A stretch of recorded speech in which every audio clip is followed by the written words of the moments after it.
আমি অনেককে দেখতে পাচ্ছি এখানে গোলাপি রঙের ড্রেস পরে এসেছেন এবং আমাদের ব্যানারগুলো গোলাপি বেগুনি বেগুনি।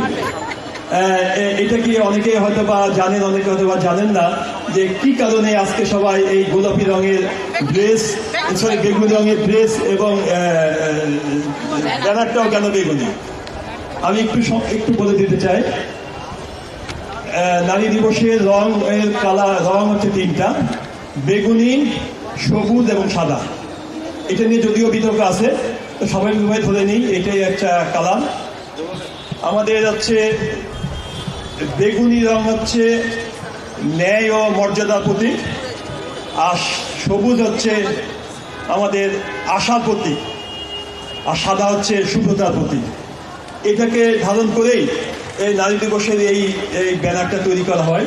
বিশ্বের সব জায়গায় এই টাইপের কালার দিয়ে করা হয়। 100 বছর আগের থেকে এই নারী দিবস পালন হয়ে আসছে।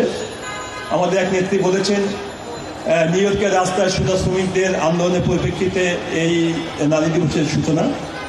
হ্যাঁ, এই কথা ঠিক। নিউ ইয়র্কের 15,000 শ্রমিক আন্দোলন শুরু করেছিল। তাদের শ্রম সময় কমানো 1 নম্বর, 2 নম্বর হচ্ছে তাদের মজুরি বাড়ানো, আর একটা দাবি ছিল তাদের, সেটা হচ্ছে ভোটের অধিকার। তখনও ভোটের অধিকার নিয়ে আন্দোলন হয়েছে, এখনো হচ্ছে। এই ফ্যাসিস্ট হাসিনা একজন নারী নেত্রী হয়েও নারীদের দিকেও তিনি ফিরে তাকাননি। সমস্ত ভোটগুলোই তিনি লুণ্ঠন এবং ডাকাতি করে নিয়ে গেছেন। 5ই আগস্টের ছাত্র জনতার বিপ্লবের মাধ্যমে, অভ্যুত্থানের মাধ্যমে শেখ হাসিনা পালিয়ে গেছেন।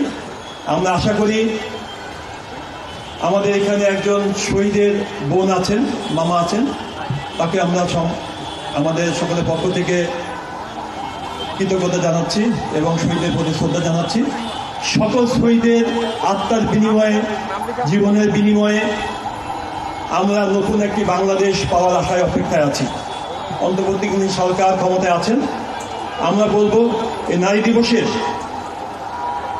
এই দিনে নারীরা যে ভোটের অধিকার নিয়ে আন্দোলন করেছিল, সেই ভোটের দাবি আমরা এই অনুষ্ঠান থেকে করছি এই অন্তর্বর্তীকালীন সরকারের কাছে। তিনি যেন অবিলম্বে সুনির্দিষ্টভাবে ভোটের তারিখ ঘোষণা করেন। ভোটের তারিখ ঘোষণা করে একটি গণতান্ত্রিক সরকার প্রতিষ্ঠার তিনি সুযোগ করে দিবেন। এটাই হচ্ছে আমাদের এই দিবসের আজকে আমাদের সবার দাবি থাকবে এবং এই দাবির মাধ্যমে আমরা আন্দোলনে ছিলাম, জাতীয়তাবাদী দল এখন আছি। ইনশাল্লাহ এই দাবি পূরণ করেই, বাংলাদেশের জনগণের আকাঙ্ক্ষাকে আমরা পূরণ করেই আমরা ঘরে ফিরে যাব এবং আশা করি আমরা অতীতে যেভাবে বিভিন্ন বিপর্যয়ে বিভিন্ন সময়ে দেশ ও জাতির ক্রান্তিকালে জাতীয়তাবাদী দল এবং জাতীয় দলের নেত্রী দেশনেত্রী বেগম খালেদা জিয়া আপসী সংগ্রামের মাধ্যমে জনগণের সেই সব দাবি পূরণ করেছেন। ইনশাল্লাহ তারই যোগ্য উত্তরসূরি আমাদের প্রিয় নেতা 16 কোটি মানুষকে যিনি ঐক্যবদ্ধ করেছেন, জনাব দেশনায়ক তারেক রহমানের নেতৃত্বে আমরা একটি গণতান্ত্রিক সরকার প্রতিষ্ঠা করব, নারীর অধিকার প্রতিষ্ঠা করব এবং আগামীতে যাতে নারীরা পুরুষদের সাথে সমানভাবে দেশ গঠনের ভূমিকা রাখতে পারে সে আশা প্রত্যাশা ব্যক্ত করে আমি আমার বক্তব্য শেষ করছি। আল্লাহ হাফেজ।